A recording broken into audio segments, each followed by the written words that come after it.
بالتزامن مع الاحتفال باليوبيل الذهبي لحرب أكتوبر المجيدة، احنا بنبدأ حرب جديدة في سيناء. أيوة، حرب بالفعل، حرب من نوع جديد، واللي بيقودها الرئيس نفسه وكل أجهزة الدولة عشان نحقق الأداء المنتظر واللي يليق بينا كصقور في المخابرات والمؤسسات في الدولة وفي كل الأجهزة المعنية والحكومة كمان. الحرب بالمعنى الحرفي للكلمة هي المحاربة في كل الاتجاهات عشان نشوف بلد تانية، خصوصا في المكان اللي شهد التضحية بالدم والشهداء بالغالي والنفيس لأجل استرداد كرامتنا وحريتنا مرة تانية. النهاردة احنا هنتكلم معاكم في قصة جديدة يمكن محدش لفت النظر ليها كتير، وقال ايه اللي بيحصل في سيناء أرض الفيروز اللي تجلى فيها رب العزة. سيناء مش بمعنى الصحراء الصفراء والرمال والكنوز المعدنية والجمال الرباني بس، لا، سيناء بالمعنى اللي هيتحقق وبيتحقق حاليا على أرض الواقع، واللي شغالة فيها حرب حاليا ومن كذا سنة عشان تقول مصر هنا. مصر هي دي بالفعل، مش أي حاجة وخلاص، ولا هي كلمة بتعبر عن الوطنية والانتماء والروح والتضحية. حرب التنمية والعمران والتغيير والتطوير والمشروعات العملاقة اللي بتتجلى يوميا وبالأرقام والدلائل والوقائع كمان. جهز نفسك لحلقة هندردش فيها ونتكلم بكل استفاضة. معانا في المراية مش بنعكس الصورة عشان نعرف الحقيقة، لكن بنتعمق في الكواليس وبنقول دايما الجديد. تابعنا للنهاية عشان تعرف معايا أنا محمد فرج كل حاجة صح في المراية.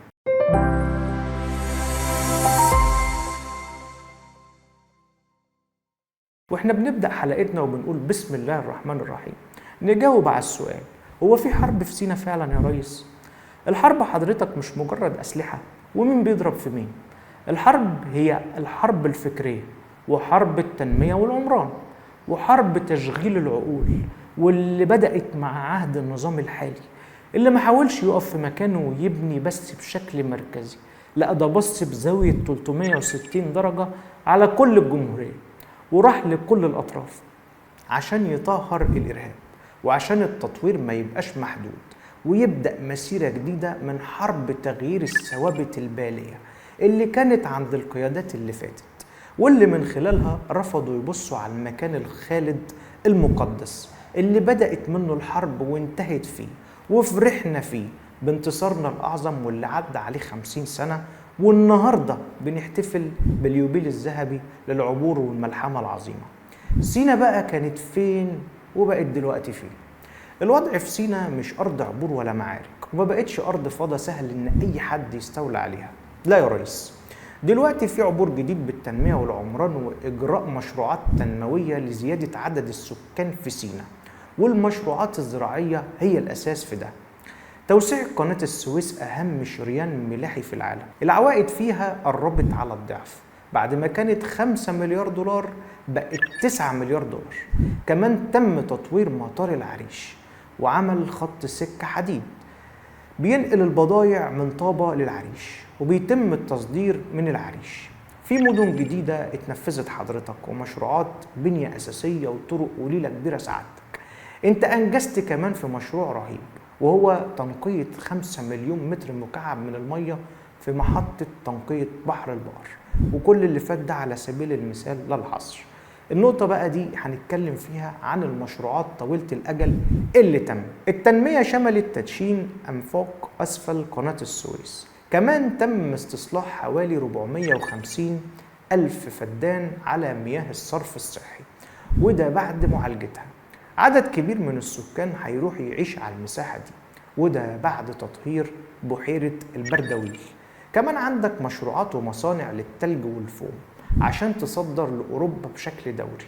تم إنشاء منطقة للاستزراع السمكي وأحواض سمكية شرق القناة، وتصنيع مراكب صيد جديدة، مش مراكب بالمعنى القديم، لا، مراكب بتكنولوجيا عالمية في هيئة قناة السويس بمدينة الإسماعيلية.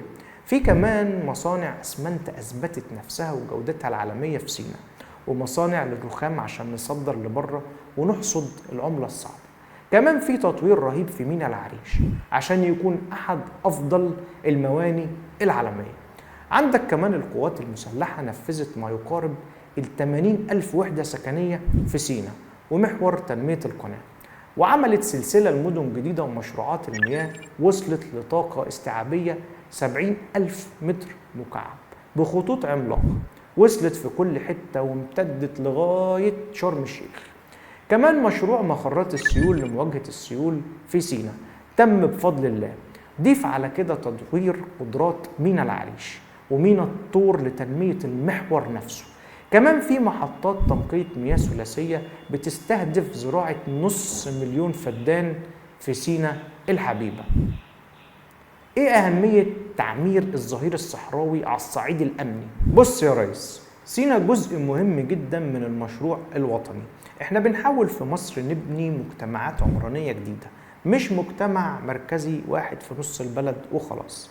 المجتمعات العمرانية وتعمير الظهير الصحراوي ليك بداية من بئر العبد ورمانة ووصولا إلى العمق في كل الاتجاهات الاستراتيجية وكمان أسفل قناة السويس، مش بس هيحقق عوائد استثمارية وهيمثل أنفاق لمشاريع كبرى، لا ده هيعيد توطين أكبر عدد من السكان في سيناء بعد العمليات العسكرية للقوات المسلحة، حق الشهيد 1 و2 ونسر 1 و2، وده كله تم في محاربة الإرهاب. ولو بصينا النهارده هنلاقي منسوب الإرهاب قل بل انعدم إن صح التعبير، وده بسبب التجمعات العمرانية والتطوير في الأماكن السكنية اللي اتكلمنا عنها والمشروعات التنموية اللي منعت أي عناصر إرهابية تكفيرية تفكر كده ولا كده. ده بجانب بسالة القوات المسلحة في العمليات اللي ذكرنا اسمها فوق، في التعامل مع كل العناصر دي بقوة وحزم وبخطط وذكاء رهيب. ما هو مش جديد على جيشنا انه يقدم تضحيات ويجيب حق الشهداء اللي راحوا، لانه فعلا بالدليل العملي والتاريخي خير اجناد الارض. بننصح مين بقى يبدأ دلوقتي في سيناء لمصلحته ومصلحتنا؟ صناعات البتروكيماوية مستقبلها واعد في وسط سيناء وتستوعب مئات الآلاف من الأيدي العاملة، لأن الغاز موجود في سيناء وهناك كمان مجموعة أنفاق تمثل شرايين ضخ التنمية لسيناء وشبكة طرق حديثة داخلية. كمان كل المستثمرين اللي كانوا مش عايزين يبدأوا في الصحراء أهو يا ريس، الصحراء ما بقتش صحراء بالمعنى العالق في الأذهان، بقت دعائم للتنمية بدأت تجني كمان ثمارها. لو انت كمستثمر ما بدأتش دلوقتي هتبدأ امتى؟ الأرقام اللي استعرضناها فوق مرعبة ورائعة وتحسسك بنشوة النصر. ما هي التنمية زي ما اتفقنا فوق حرب يا ريس، ويا تكسب يا تخسر، وانت حاليا في ساحة المعركة كسبان وحققت نتائج إيجابية. ده مش كلامي، ده كلام الأرقام اللي اتفقنا قبل كده إنها لا تكذب ولا تتجمل. النهاردة وانت بتحتفل باليوبيل الذهبي لانتصار أكتوبر العظيم، لازم تحتفل بكل سلسلة الإنجازات الاقتصادية اللي حصلت، وتحتفل في نفس مكان انتصارك في المعركة بالبناء والتعمير اللي حصل، واللي بيأكد إن دماء الشهداء اللي سالت على أرض سيناء المباركة ما راحتش هدر. ولا تحسبن الذين قتلوا في سبيل الله أمواتا بل أحياء عند ربهم يرزقون.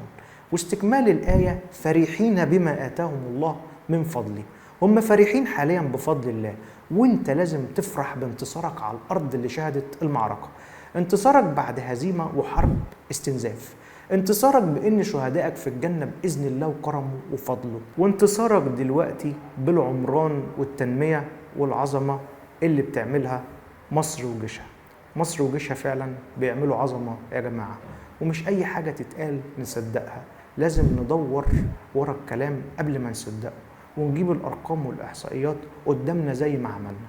تفاصيل كتيرة وملفات أكتر قدامنا بتحتاج دايما قراءة واعية، وإحنا هنا في المراية هننقلها لكم أول بأول بإذن الله في حالة حدوث جديد يستحق إننا نلقي الضوء عليه.